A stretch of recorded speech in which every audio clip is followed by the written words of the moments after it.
વાવ, થરાદ અને દિયોદર પંથકમાં સ્થાનિક સ્વરાજ્યની ચૂંટણીના પડઘમ વાગી રહ્યા છે। પ્રચારના અંતિમ તબક્કે ભાજપે મતદારોને રીઝવવા પૂરી તાકાત લગાવી દીધી છે। દિયોદરમાં યોજાયેલી ભવ્ય રાત્રિ સભામાં પૂર્વ ધારાસભ્ય અનિલ માળીએ દિયોદરને નગરપાલિકાનો દરજ્જો આપવા અંગે મહત્વના સંકેતો આપ્યા છે।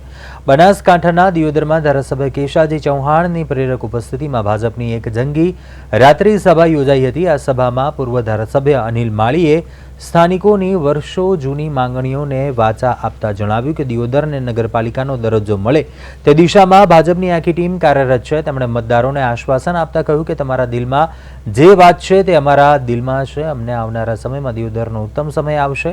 સ્થાનિક સ્વરાજ્યની ચૂંટણીમાં છેલ્લી ઘડીના પ્રચારમાં આ નિવેદન ભાજપ માટે ગેમ ચેન્જર સાબિત થઈ શકે છે।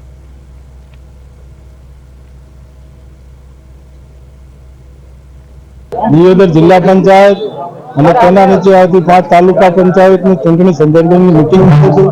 તે મીટિંગની અંદર દિયોદરની ગામની જનતા તથા તેમાંથી 5 સીટોના ગ્રામ વસ્તી હાજર રહી અને ભારતીય જનતા પાર્ટીના જિલ્લા પંચાયતના ઉમેદવાર અને તાલુકા પંચાયતના 5 ઉમેદવારને જીતાડવા માટે સમર્થન આપેલું છે।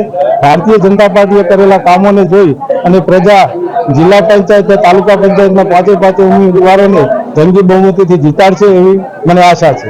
ખાસ કરીને પ્રશ્ન છે કે પૂર્વ ધારાસભ્ય અનિલ માળી એવા સંકેત આપ્યા છે કે નગરપાલિકાનો દરજ્જો આપવાનો છે। જિલ્લા પંચાયત અને તાલુકા પંચાયતની ચૂંટણી સંદર્ભે કે દિયોદરનો વિકાસ કરવો હોય, દિયોદરના જે પ્રશ્નો છે એને વાચા આપવી હોય તો આવનારા સમયમાં દિયોદર નગરપાલિકા બને એ સર્વ પ્રજાની માગણી છે। તો એ માગણી પ્રજાની અમે સરકાર સમક્ષ રજૂ કરી અને જિલ્લા નગરપાલિકા બને એના માટેના પૂરા પ્રયત્ન કરીશું। પંચાયતની અંદર મહિલા બક્ષીપંચ સીટ છે, બેન ચંદાબેન પરમારને મૂક્યા છે। દિયોદર 2 નંબરની સીટ ઉપર ચેતનાબેન દેસાઈને મૂક્યા છે। લુધરાની અંદર હેતલબેન મકવાણાને મૂક્યા છે અને સુરાણા સીટ ઉપર અમારા યુવા મોરચાના પૂર્વ પ્રમુખ ભાઈ શ્રી ભરતભાઈ જોશીને મૂક્યા છે અને વિખા એસી સીટ છે તે ઈશ્વરભાઈ પરમારને મૂક્યા છે।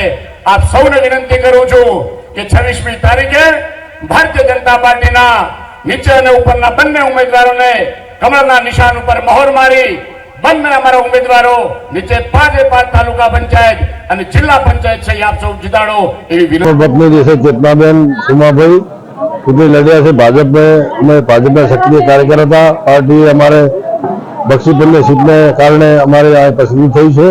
दियोदરના વિકાસમાં અમે ભાજપની અત્યારે અમે panel to panel door to door બધાને ઘેર જઈ અને ભાજપનો પ્રચાર કર્યો છે। અમને સારો પ્રતિસાદ મળ્યો છે। હું 10 વર્ષ ગોદા ગામનો સરપંચ તરીકે સેવા આપેલી છે અને હાલે અમારા ધર્મપત્નીની ટિકિટ મળી છે અને અમને ભાજપનો પૂરેપૂરો સાથ અને લોકોનો આખા ગામનો દિયોદર 2 નંબરની જીત પર પૂરો વિશ્વાસ છે કે અમે ભારે લીડથી જીતીશ। ગામ તમામ સીટો પર અમારો પ્રવાસ થઈ રહ્યો છે। જનતાનો એક જ અવાજ છે કે આવનારી 26મી તારીખે ભારતીય જનતા પાર્ટીના તમામ લોકોને જીતાડી ઉમેદવારોને અને જિલ્લા પંચાયત નવો જિલ્લો બન્યો છે વાવ થરાદ ત્યારે જિલ્લા પંચાયત ભારતીય જનતા પાર્ટીની બનવા જઈ રહી છે અને તાલુકા પંચાયત પણ આ વખતે દિયોદરની ભારતીય જનતા પાર્ટી બનશે એવો મને પૂરો વિશ્વાસ છે। આજે દિયોદર નગરની સભામાં આપ જોઈ રહ્યા છો કે લોકોનો ઉત્સાહ, ભાઈઓ બહેનો તમામ વર્ગના લોકો આજે સભામાં